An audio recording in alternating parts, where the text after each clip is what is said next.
démarrer à proprement dit la conférence, je précise aux candidats qui nous écoutent que vous pouvez poser des questions en ligne. Vous voyez, il y a le chat sur le côté droit.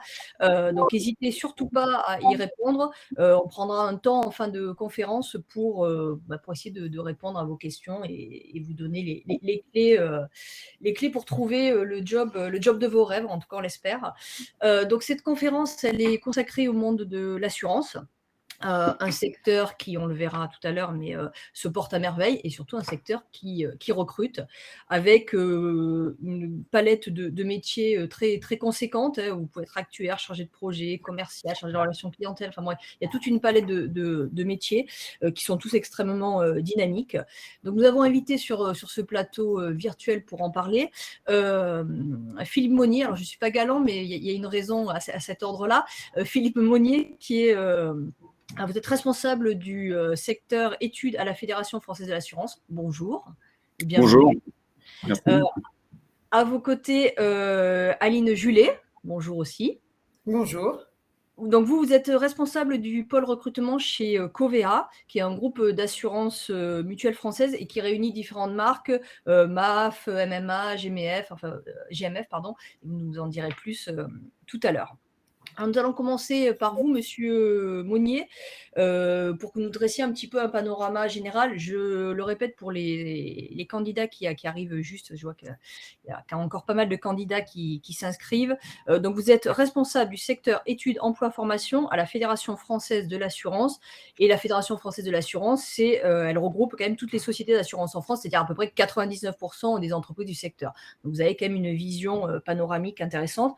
Alors, dis-nous comment se porte ce secteur. Est-ce que ça met un secteur qui effectivement se porte bien et qui recrute? Alors, c'est un secteur qui représente à peu près, au niveau des sociétés d'assurance, environ 150 000 salariés.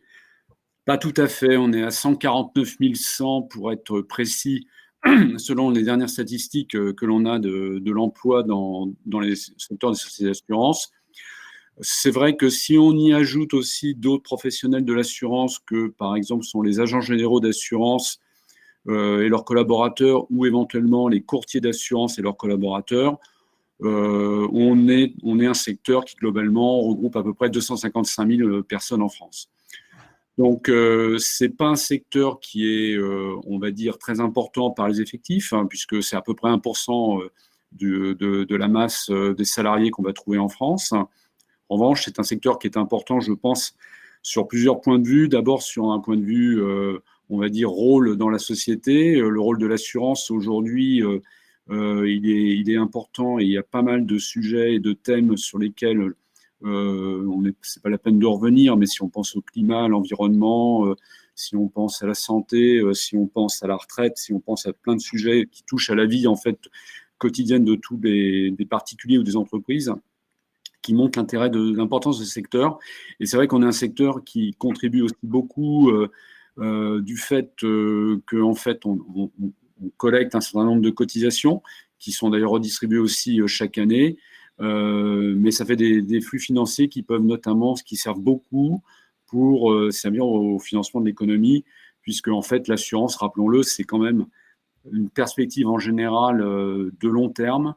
L'idée, c'est de pouvoir être à même de répondre aux besoins des entreprises ou des particuliers, malheureusement, quand ils ont des problèmes, des soucis liés aux différentes garanties que l'assurance peut mettre en place, mais c'est souvent sur du long terme. Et c'est ce qui fait notre particularité, notamment du secteur financier. Donc, un secteur qui recrute, c'est vrai. Il y a une dynamique d'emploi qui est forte, qui est liée à plusieurs raisons. La principale étant quand même un renouvellement des générations, il faut le dire, aujourd'hui dans le secteur. On est à peu près autour de 15 000 recrutements dans les sociétés d'assurance par an. Alors, si on ajoute les agents et les courtiers, on dépasse probablement peut-être presque les 20 000 recrutements, je pense. Mais au niveau société d'assurance, à peu près 15 000. On est un secteur qui recrute pas mal de jeunes. Les moins de 30 ans, c'est un peu plus de 50% des recrutements. Mais comme vous pouvez le voir, les plus de 30 ans, c'est donc également plus de 50% des recrutements. Donc, il y a de la place pour tout le monde. Au niveau des types de métiers et des emplois qui recrutent, là encore, il y a une grande diversité des besoins aujourd'hui dans les entreprises d'assurance. Bon, évidemment, il y a des grands des grands domaines de métiers qui sont plus recruteurs que d'autres, hein, les métiers de gestion, les métiers de relation avec la clientèle, les métiers commerciaux, ça c'est sûr. Mais après, tous les autres métiers qui s'échelonnent sur toute la chaîne d'activité de l'assurance et tous les métiers aussi support qui accompagnent les activités de l'assurance sont également recruteurs. Voilà. Et puis un dernier petit mot, juste pour un terme d'introduction, si jamais on a du public en ligne que ça peut intéresser, l'alternance est un vecteur d'insertion très employé par les employeurs du secteur. C'est à peu près un quart des recrutements. Et il faut rappeler qu'aujourd'hui, contrat d'apprentissage, c'est jusqu'à 30 ans. Ça peut même être un outil, pourquoi pas, de reconversion professionnelle, on va dire, pour des jeunes professionnels. Donc vous nous disiez, il y a une palette de métiers qui est extrêmement riche. C'est des métiers qui ont aussi beaucoup évolué. On ne fait plus l'assurance comme on la faisait il y a peut-être 20 ans, même 10 ans. Et du coup, c'est d'autres compétences, c'est d'autres profils, une autre façon d'exercer le métier ou pas? L'environnement de l'assurance a énormément évolué, ça c'est sûr, notamment avec des outils digitaux qui font que la relation avec les clients, avec les assurés, avec les consommateurs sont complètement différents. Alors évidemment, ça entraîne de nouveaux comportements à avoir vis-à-vis des assurés qui sont dans comment dire, dans une attente d'immédiateté de la réponse, d'immédiateté d'une solution, qui souvent sont très bien informés, donc qui demandent un conseil qui soit pas uniquement, j'ai envie de dire, reprendre ce qui est déjà en ligne sur les sites, mais qui va être essayer de mieux comprendre quel est le besoin personnel de l'assuré ou de l'entreprise par rapport à son besoin. Donc ça, c'est vrai que c'est des éléments forts. Par ailleurs, le développement du digital permet aujourd'hui d'avoir beaucoup de données en retour, d'essayer de mieux comprendre aujourd'hui quels sont les risques, comment ils fonctionnent, d'essayer de mieux comprendre aussi quels sont le comportement des assurés et comment on peut adapter les garanties ou les services rendus par l'assurance au comportement des assurés. Voilà, tout un ensemble qui fait qu'on travaille vraiment, vraiment complètement différemment j'ai envie de dire, il y a peut-être même 10, 15 ans, 20 ans, puisque c'est vrai que le digital et Internet et tout ce qui va autour, c'est principalement développé, on va dire, depuis les 15 dernières années, quoi. Ce qui peut, du coup, séduire des jeunes aussi. Vous disiez, il y a quand même 50% des recrutements, c'est des jeunes. C'est aussi des métiers qui peuvent, de ce point de vue-là, être attractifs pour des jeunes. Exactement. Sur beaucoup de métiers, même autour du commercial, autour du marketing, autour de tout ce qui est de l'analyse de la donnée, tout ce qui peut être aussi la relation avec les assurés dans la gestion, qui est une gestion qui n'est plus, on va dire, dossier papier, mais qui est beaucoup plus une gestion en ligne.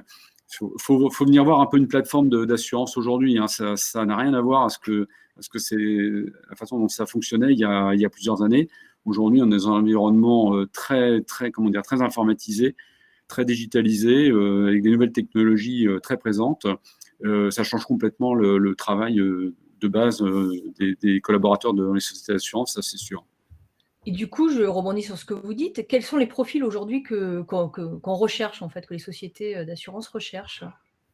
Alors, les profils peuvent être assez variés parce qu'en fait, à la diversité des métiers correspond aussi souvent une diversité des profils qui peuvent être recherchés. C'est-à-dire que, évidemment, on va rechercher des profils selon les métiers et les emplois. Bon, tout à l'heure, je parlais de métiers plutôt commerciaux ou de métiers de la relation client. Bon, c'est sûr que ces profils-là sont toujours des profils très recherchés dans le secteur. Ce qu'il faut voir aussi, c'est que la diversité des entreprises d'assurance qui ne fonctionnent pas toutes de la même façon selon leur activité commerciale ou relation client fait qu'on peut trouver chaussure à son pied, je pense, même si à la base, on n'est pas forcément attiré vers ces types d'activités. Les profils, bon, en général, commencent autour de Bac plus 2. C'est des niveaux de qualification dans le secteur qui sont quand même assez élevés, voire Bac plus 3 ou Bac plus 5 selon les emplois et selon les responsabilités associées aux emplois. L'expérience professionnelle est aussi évidemment quelque chose d'important. Et c'est sûr que pour des jeunes diplômés, s'ils ont pu commencer notamment par une expérience alternance, au moins un plus. Bon, après, il y a d'autres types d'expériences qui peuvent intéresser les employeurs. Et ça c'est selon, on va dire, un petit peu les différents postes. Bon, les profils aussi, d'autres profils, hein, des profils matheux, des profils juridiques, des profils de gestion, de gestionnaire, mais compta, contrôle de gestion, conformité, juriste. Voilà, tous ces profils-là, toutes ces histoires, enfin, toutes ces expériences de formation ou de première expérience professionnelle ou plus, éventuellement, intéresse de près ou de loin les assureurs. Et du coup, quelles sont les formations, les filières pour rentrer dans ce secteur, hein? Qu'est-ce que les principales Alors, filières, principales alors, formations? il y a des filières dédiées, hein. On peut très bien commencer juste après le bac, pourquoi pas, faire un BTS Assurance, qui est un peu le diplôme phare, on va dire, du secteur, mais qui est à un niveau bac+2, qui très souvent aujourd'hui, les jeunes ne s'arrêtent pas là et souvent vont continuer. En licence professionnelle, par exemple, les licences professionnelles assurance, banque, finance, qui vont un petit peu dans la continuité de ce BTS Assurance, voire au-delà, voire même plus, hein, pour certains qui aiment bien pouvoir peut-être avoir un complément de formation et de qualification encore plus élevé. Ceci dit, le bac+5, alors ça devient un niveau de recrutement qui est important, hein, c'est à peu près 25 à 30% des recrutements, mais évidemment, il n'y a pas que des recrutements à bac+5. Hein. Donc, des fois, les jeunes, il faut un peu leur dire aussi, attention, allez le plus loin possible, pourquoi pas, mais des fois, sur le marché de l'emploi, il y aura peut-être plus d'emplois de disponibles au niveau bac+3 qu'au niveau bac+5. Après, les filières, ça peut être commencer en assurance dès le départ ou se spécialiser en assurance au cours de ses études, à partir de bac+3 ou à partir de bac+5 et tester par exemple l'alternance plutôt en fin d'études. Si au début ça devient, c'est pas forcément évident, mais la tester en bac+3 ou en bac+5, ça peut être aussi une façon de faire une espèce de stratégie de formation qu'on peut avoir. D'accord, donc une grande diversité de formations finalement et de moyens d'accéder à ce secteur-là, quoi. Est-ce qu'il y a en conclusion, est-ce qu'il y a des sites sur lesquels les candidats qui sont intéressés peuvent aller se renseigner? Est-ce que sur votre site ou qu'est-ce que vous leur conseillez? Quelqu'un qui veut déjà avoir un petit panorama? Oui, alors les sites de référence, il y a le site de la Fédération française de l'assurance, bien sûr, notamment qui permet d'avoir accès à tous les sites internet de nos adhérents, toutes les sociétés d'assurance en France. Ça, c'est plutôt pour la recherche d'emploi. Ça peut être utile, bien sûr. Après, il y a un site pour revoir globalement l'assurance dans toutes ses dimensions, emploi, formation, qualification, alternance. On a créé récemment un site qui s'appelle j'assuremonfutur.fr. Et ça, c'est un site qui est dédié aux jeunes, mais pas qu'aux jeunes d'ailleurs. Mais c'est assez intéressant parce qu'on a beaucoup de supports de communication type vidéo qui vont permettre de mieux comprendre ou de mieux voir les différents métiers qui s'exercent dans le secteur. Puisque c'est vrai que souvent l'assurance, c'est quand même parfois un peu théorique. Donc, j'assuremonfutur.fr, ça, c'est une bonne base aussi pour se renseigner sur le secteur. D'accord, ok, très bien. N'hésitez pas à les noter je sais pas, sur le chat, là, parce que c'est vrai que parfois, à l'orage, les gens n'ont pas toujours le temps d'enregistrer ou peuvent faire des petites fautes d'orthographe. Enfin, FFA et j'assure mon futur, pour le coup, c'est pas très compliqué. Mais en tout cas, merci pour ce panorama précis et très concret. Je me tourne vers vous maintenant, Aline Julet. Donc, comme je disais tout à l'heure, vous êtes responsable du pôle recrutement chez Covea. Et déjà, pour commencer, présentez-nous Covea. Qu'est-ce que Covea? Alors, Covea, effectivement, c'est un groupe d'assurance mutualiste qui est membre de la FFA, bien sûr, et qui aujourd'hui est engagé au service de 11,5 millions de sociétaires, donc une part assez intéressante dans le secteur de l'assurance, et qui est leader en assurance de biens et de responsabilité, et qui regroupe ces trois marques que vous connaissez certainement plus que le nom du groupe, qui sont MAF, MMA et GMF, comme vous les aviez cités tout à l'heure, et également une société d'assistance, donc l'assistance que l'on propose à nos sociétaires, qui s'appelle Fidelia. Aujourd'hui, le groupe Covea, c'est 21 000 collaborateurs qui donc accompagnent nos assurés dans chacune des étapes de leur vie et de leurs projets, dans des moments de construction, mais aussi dans des moments parfois plus difficiles, hein, quand on en arrive à la gestion de l'indemnisation d'un sinistre. Mais ça, c'est effectivement le propre de nos métiers. Aujourd'hui, on essaye d'avoir une politique de grande proximité avec nos sociétaires.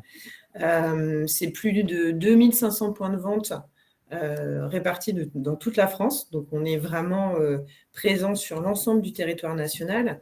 Et donc, en termes de recrutement, on recrute également sur l'ensemble du territoire national avec des points d'ancrage assez forts qui sont les sièges sociaux des anciens, de chacune des marques, à savoir plutôt Levallois en ce qui concerne la GMF, plutôt Le Mans en ce qui concerne MMA et plutôt Niort en ce qui concerne la MAF.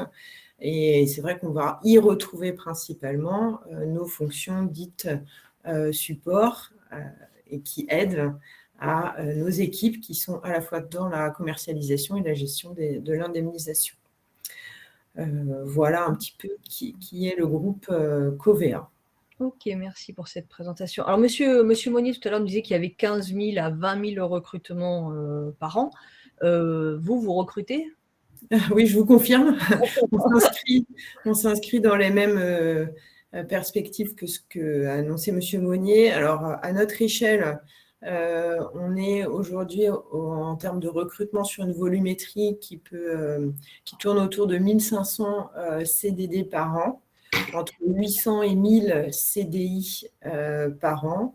Et puis, et on le souligne, et je m'inscris vraiment dans ce que M. Monnier disait, un gros effort qui est porté sur l'alternance. Et donc, cette année, pour la rentrée, nous accueillons 400 nouveaux alternants et nous ambitionnons d'en accueillir 600 nouveaux l'année prochaine. Voilà. Donc, de grosses campagnes de recrutement, effectivement, des jeunes en alternance. Donc des fortes opportunités d'emploi pour les candidats qui nous écoutent. Et dans quel type de métier recrutez-vous alors? Alors, on a la chance d'avoir effectivement au sein des sociétés d'assurance un panel de métiers très, très diversifiés. Concernant le groupe Covéa, on a plus de 92 métiers différents répartis dans 40 domaines d'activité.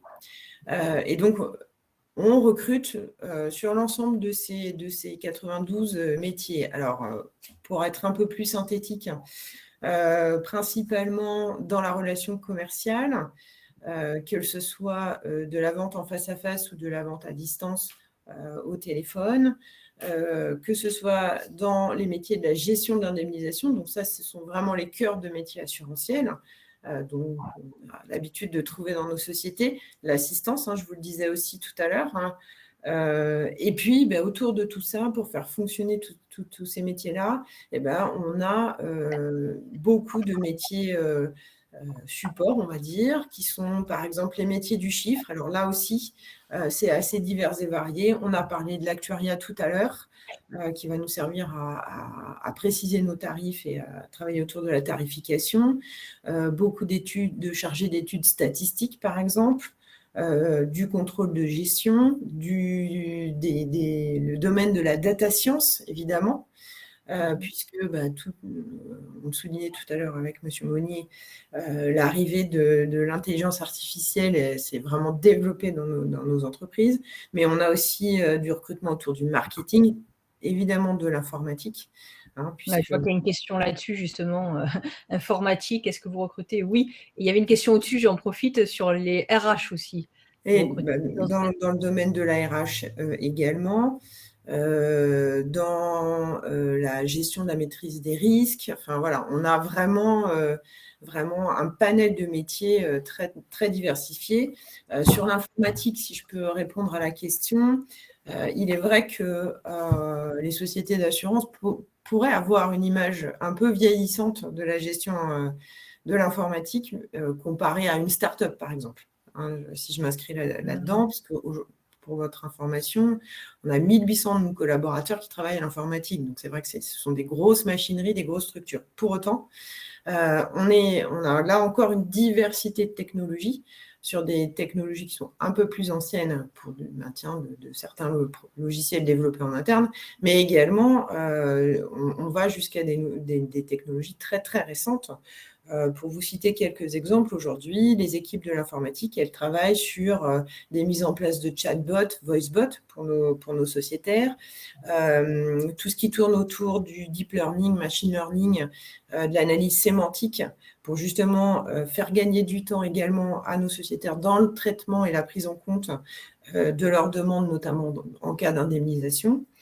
Et puis, on réfléchit aussi autour de données géospatiales pour une meilleure sélection du risque et accompagner encore davantage nos sociétaires dans la protection de leurs biens. par exemple. Donc, tout ça, c'est vraiment basé sur les nouvelles technologies. Et donc, les métiers de l'informatique, ça peut être des experts en conseil digital, ça peut être des data scientists, pardon, des développeurs data, des data architectes. C'est extrêmement varié, quoi. Voilà, exactement. Je voyais qu'il y avait une question sur le juridique. On va pas forcément détailler tous les métiers, on donnera un contact peut-être direct après, mais sur le juridique aussi, il y a des possibilités. Enfin, c'est pour me donner une idée. Oui, bien sûr, bien sûr. Bien Je ne les ai pas cités tout à l'heure, mais effectivement, ça fait partie, c'est une grosse population chez nous, les métiers du juridique, à la fois dans le conseil à nos propres collaborateurs, dans la gestion de nos sinistres et également, pardon, on a une partie de protection juridique, donc des juristes qui font de la protection juridique pour nos sociétaires. Et alors, on a parlé des métiers, donc on voit qu'il y a un panel quand même extrêmement large. Vous avez dit 92 métiers, si je me souviens bien. Quel profil vous recherchez? Il y a les hard skills, mais il y a aussi les soft skills, pardon. Est-ce qu'il y a aussi Covea qui a des attentes aussi? Enfin, qu'est-ce qu'il faut pour être recruté chez vous et dans l'assurance et plus spécifiquement chez vous? Alors, je viens de vous partager un petit lien justement de collaborateurs de mon équipe qui explique un petit peu, qui explique un petit peu ce que c'est que le recrutement chez Covea et ce sur quoi on s'attache. Alors, on a parlé tout à l'heure d'un niveau de formation initiale, éventuellement d'une valorisation d'expérience. Donc ça, oui, je dirais un peu classiquement comme dans n'importe quel recrutement. Au-delà de ça, le groupe Covea est attaché à une culture de bienveillance et d'exigence. Cette culture du mutualisme qui est centrée autour de la coopération pour créer de la valeur.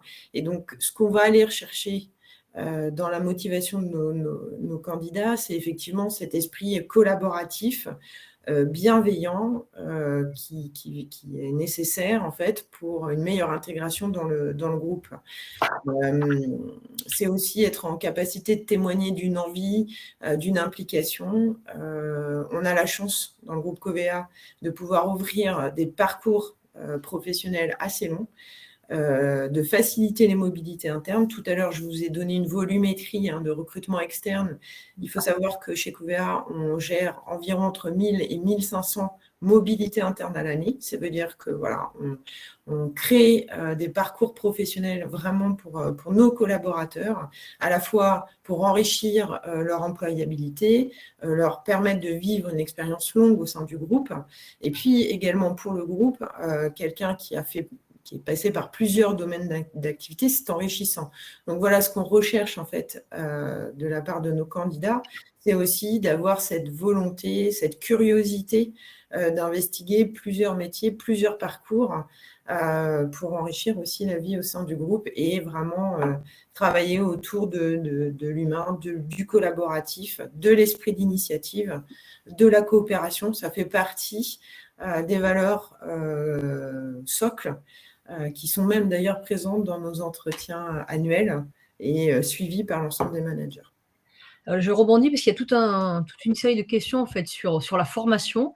On a une candidate là qui dit est-ce que dans le cadre d'une reconversion, est-ce qu'il faut reprendre une formation? Un autre qui dit est-ce qu'il y a des formations Pôle emploi pour les débutants? Est-ce qu'il faut faire une certification Product Owner, Scrum Master? Enfin bon, bref. En tout cas, qu'est-ce qu'il faut faire comme formation? Qu'est-ce que vous conseillez aux gens avec des profils différents en l'occurrence, mais de manière générale, qu'est-ce que vous conseillez, vous, comme formation et qu'est-ce qui vous intéresse, en fait?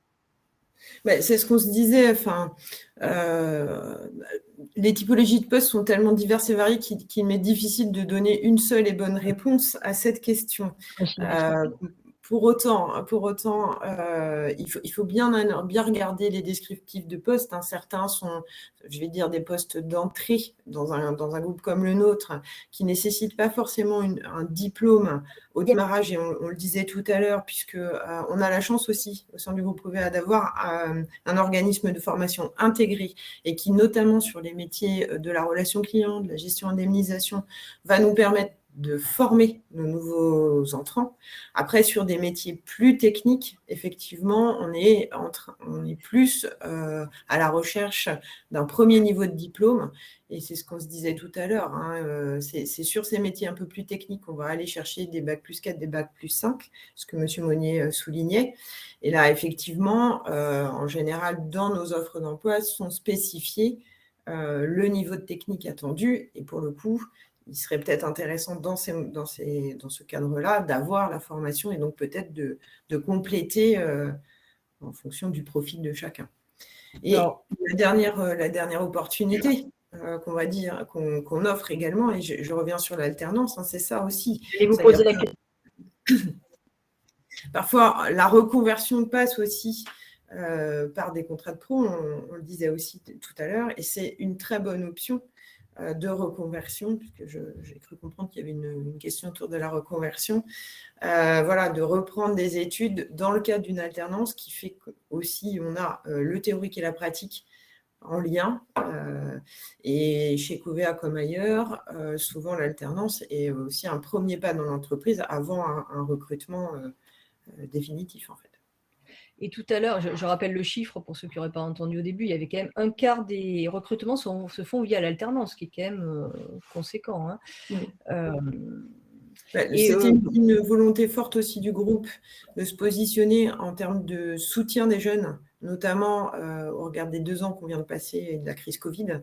Et c'est aussi pour ça qu'on a mis une accélération forte sur l'accueil des alternants dans le groupe, parce que là encore, ça traduit de valeurs que porte le groupe autour du soutien des jeunes, puisque c'était les plus touchés par la crise Covid.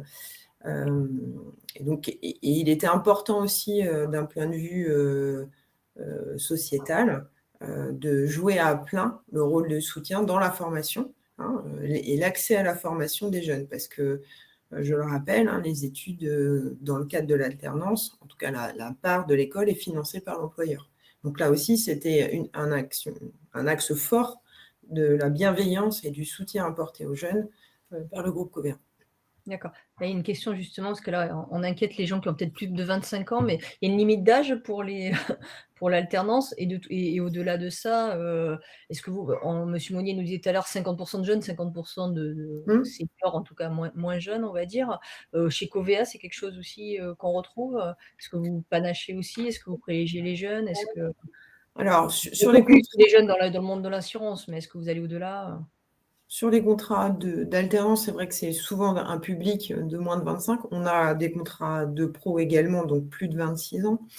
Je n'ai pas la proportion en tête, mais effectivement, on panache. Et après, sur les recrutements classiques, alors là aussi, on panache réellement les choses, puisque vous l'avez compris, ce qui est intéressant dans les équipes, c'est la diversité des profils, la diversité des expériences, la diversité des formations. Et c'est comme ça qu'on s'enrichit les uns les autres. Et c'est vraiment l'ADN du groupe, pour le coup.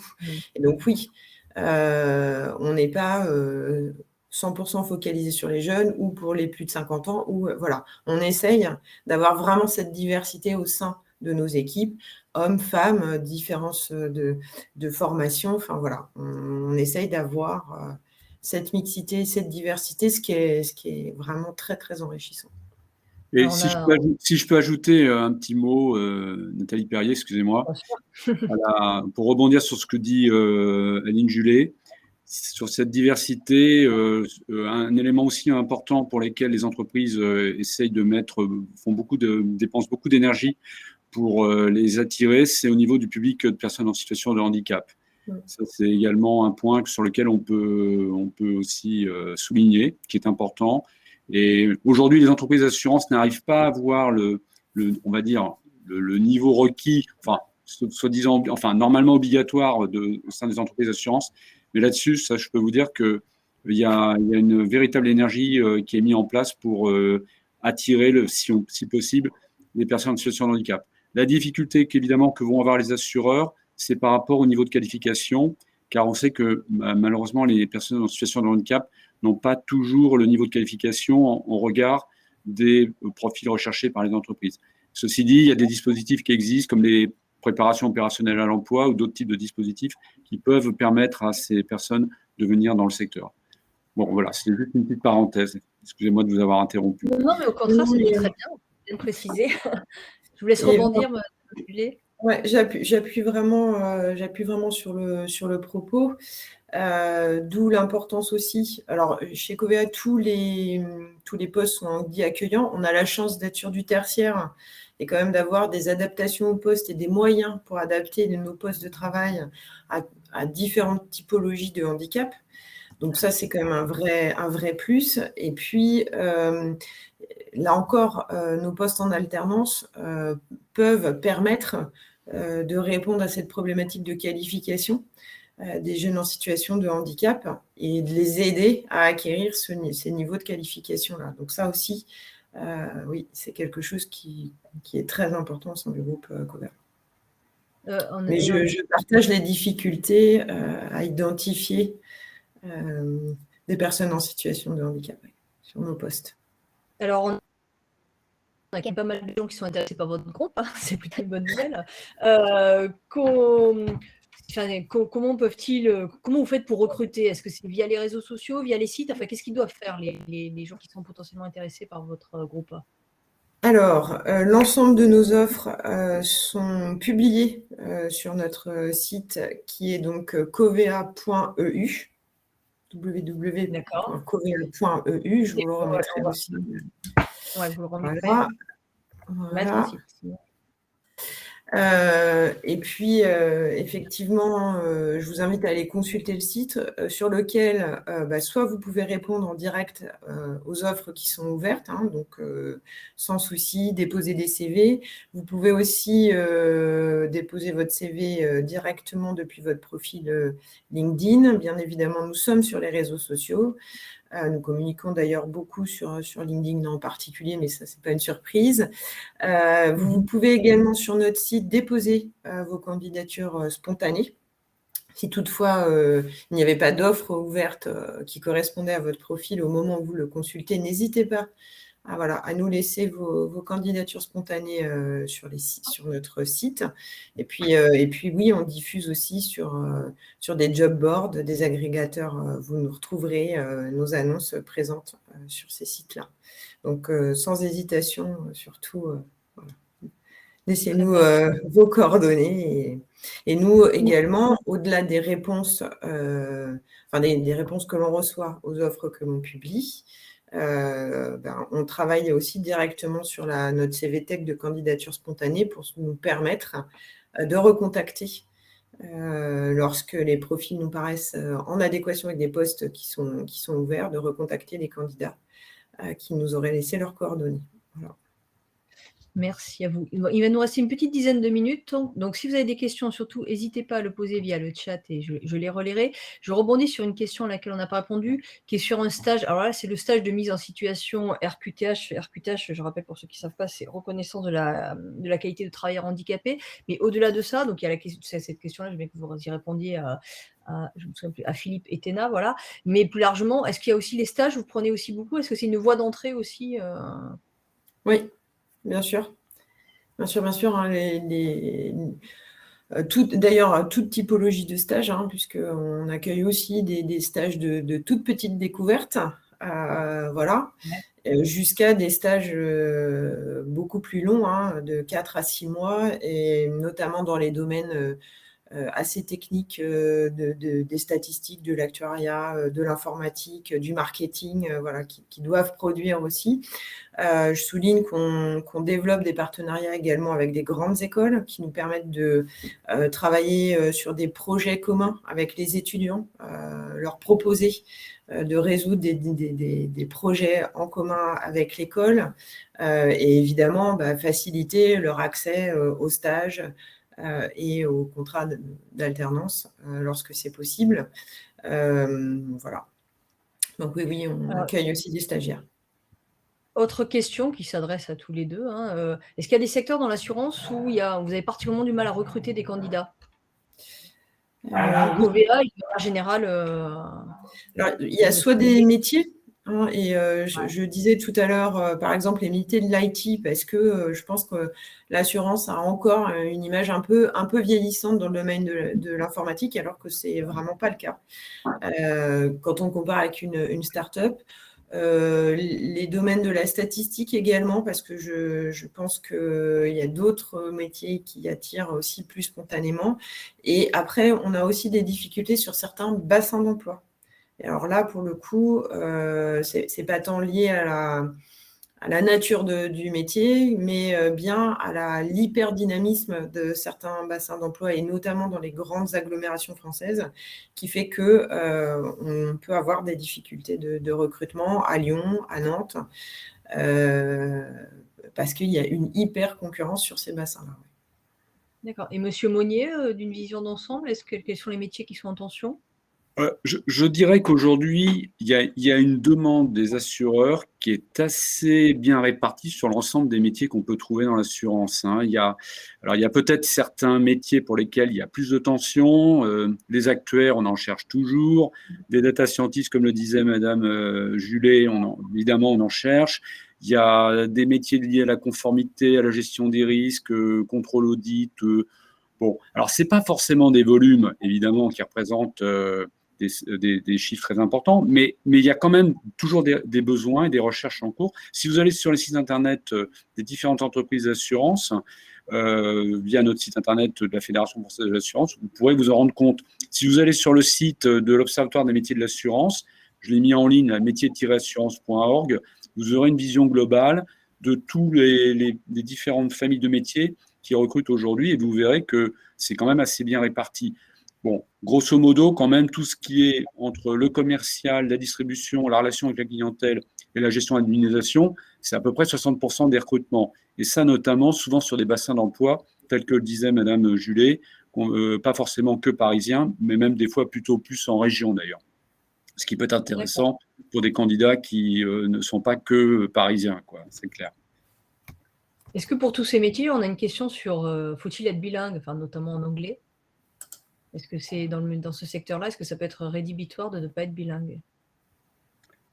Moi, je peux faire une réponse globale et générale, mais après, Madame Julet pourra peut-être l'adapter au niveau du groupe Covea. Bon, je pense que l'anglais, ça peut être un point important pour certains des métiers, certains des emplois, mais pour une bonne part, pas a priori. Je ne pense pas qu'on en ait vraiment l'utilisation dans son travail au quotidien. Après, il y a certains métiers liés à la conformité, liés dans les métiers juridiques, voire des métiers d'actuaires ou des métiers de souscripteurs dans des domaines internationaux ou des grands risques. La connaissance de l'anglais peut être un plus, ça c'est sûr. On a vu, il y a des opportunités d'emploi à Lyon, Nantes, mais est-ce que vous recrutez à l'international? Et par ailleurs, je vous laisse répondre aussi à la question précédente, Madame Buller. Je m'inscris complètement dans les pas de Monsieur Monnier. En fait, voilà, on peut aussi rajouter parfois de l'anglais, encore une fois, dans l'informatique, quand on travaille avec des éditeurs étrangers qui peuvent aussi être où tout est en anglais. Et nous ne recrutons pas à l'international, en fait. Ouais, En tout cas, il y a une question d'un voilà. candidat. Oui, c'est plutôt franco-français de toute façon dans le secteur, Ce qui n'empêche que, comme le souligne M. Monnier, on a certains métiers qui sont quand même en lien aussi avec l'étranger, hein. Donc, on a des métiers de gestionnaire aussi qui travaillent avec des compagnies étrangères dans le cadre de déplacement de nos sociétaires. Donc, certaines typologies de métiers, effectivement, nécessitent un peu d'anglais, mais c'est quand même pas la majorité dans notre activité. Ouais. Ce que je peux ajouter aussi, c'est que Covea est un groupe plutôt français. Français. Voilà. D'autres groupes d'assurance sont plus des groupes étrangers à la base. Et là, en revanche, le contexte ou l'environnement international sera peut-être plus prégnant et plus présent parce que, voilà, Allianz, la maison mère est en Allemagne, parce que Generali, la maison mère est en Italie, oui. Donc, l'anglais ou disons le contexte, le cadre, l'environnement international sera peut-être plus marqué dans ces cas-là. Et donc, certains emplois peuvent éventuellement intégrer cette dimension internationale. Voilà, même si ce n'est pas forcément là où aujourd'hui les assureurs en France recrutent le plus, c'est sûr. aussi sur le type de contrat. Voilà, la question, c'est tout le monde est salarié ou y a-t-il des indépendants? Et plus largement, quel type de contrat? CDI, CDD, des indépendants? Qu'est-ce qu'on trouve majoritairement dans le secteur Alors, je peux faire une réponse générale. Le secteur des sociétés d'assurance ne sont a priori que des emplois salariés. En revanche, si vous allez travailler chez des agents généraux d'assurance, si vous avez le métier d'agent général ou d'autres métiers d'indépendant, ça c'est différent. Mais dans les sociétés d'assurance, c'est un emploi salarié. En ce qui concerne le... Attendez, la deuxième question, c'était le... Ah oui, le type de contrat. Ouais, C'est à peu près 92 à 93% de CDI dans le secteur. Alors, les recrutements ne commencent pas forcément par des CDI, mais ce qu'on constate, c'est qu'au bout d'une certaine évolution des personnes, le global fait qu'aujourd'hui, c'est 92 ou 93% des salariés du secteur des sociétés d'assurance qui sont en CDI. D'accord. Madame Julet? Oui, je vous ai donné un petit peu tout à l'heure les proportions de recrutement. Après, on a quand même un volant de CDD qui reste important, notamment dans la gestion des pics d'activité et malheureusement liés aux intempéries qu'on connaissait en ce moment particulièrement. Donc, c'est vrai qu'il y a aussi cette opportunité-là de se faire connaître dans le cadre d'un surcroît d'activité lié à un contexte particulier, mais qui derrière permet aussi de mettre un premier pas dans l'entreprise. Ok, très bien. Il nous reste juste 3 minutes, donc si on... c'est le moment ou jamais. Je vais vous partager quelques vidéos d'illustration des métiers qui composent le groupe. Donc, ce sont des collaborateurs qui sont interviewés sur la pratique de leur métier. Donc, c'est toujours aussi intéressant d'écouter les gens qui font raconter ce qu'ils font. Donc, voilà, et vous retrouverez aussi l'ensemble de ces vidéos sur notre site. Mais c'est vrai que quand on est en recherche d'emploi, c'est toujours bien de se renseigner sur le concret de ce qui se cache derrière une offre. Et il faut aller, et je pense qu'il y a beaucoup d'informations à disposition sur les différents sites, pour essayer de bien comprendre, parce que parfois, on a une représentation d'un métier qui est pas forcément la réalité. Et là, on a la chance d'avoir des collaborateurs qui vraiment font passer ce qu'ils font au quotidien, comment ils le font, et quel est les conditions dans lesquelles ils exercent leur métier. Je trouve ça toujours intéressant d'aller se renseigner. Donc, on l'aura compris, c'est un secteur qui recrute. Je vais reprendre juste quelques chiffres. 150 000 salariés, voire même 250 000, vous nous disiez, si on élargit. 15 à 20 000 recrutements par an.